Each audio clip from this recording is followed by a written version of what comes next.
संध्या बोरकर, माझ्या युट्यूब चॅनलवर तुमचं खूप खूप खूप स्वागत आहे. तर मी आले होते आईकडे, तर आज आईच्या गावचा आसरगावचा बाजार आहे, तर बाजारामध्ये आले होते मी. बघा, पण बाजार काही केला नाही, वातावरण थोडंसं बिघडलेलं दिसते, पावसाचं वातावरण आहे, बघू शकता तुम्ही.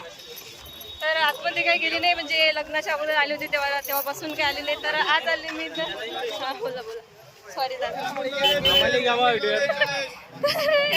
व्हिडिओ नाही बनवत्या, ब्लॉग बनवत्या युट्यूबसाठी.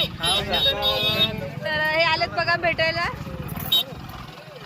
आले तुम्ही, आले.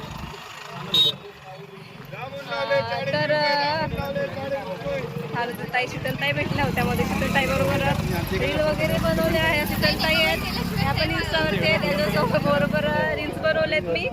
आणि बाजारामध्ये जायचं राहिलं, बाजारामध्ये काही जात नाही आता, कारण की वातावरण पण खराब झालं. घरी जायचं आहे तूर शेगावमध्ये, त्याच्यामुळे कॅन्सल केलं. नाहीतर खूप दिवस झाले म्हटलं पूर्ण बाजार बघून आहे. हा बाजार खूप मोठा बाजार असते, बाजारामध्ये जवळजवळ सर्वच मिळते, कपड्यापासून तर सोनं सर्वच काही मिळते. इथं असं नाही का बाहेर मिळत नाही म्हणून, आणि योग्य दरामध्ये मिळते. त्याच्यामुळे आले होते बघायसाठी, पण ते पण कॅन्सल झालं पावसाच्या वातावरणामुळे. तर आता निघाले मी घरी. ॲक्च्युली सकाळपासूनच ब्लॉग घेत होती थोडाफार, पण आधी शीतलताईच्या घरी गेली होती, तिथं थांबले थोडा वेळ.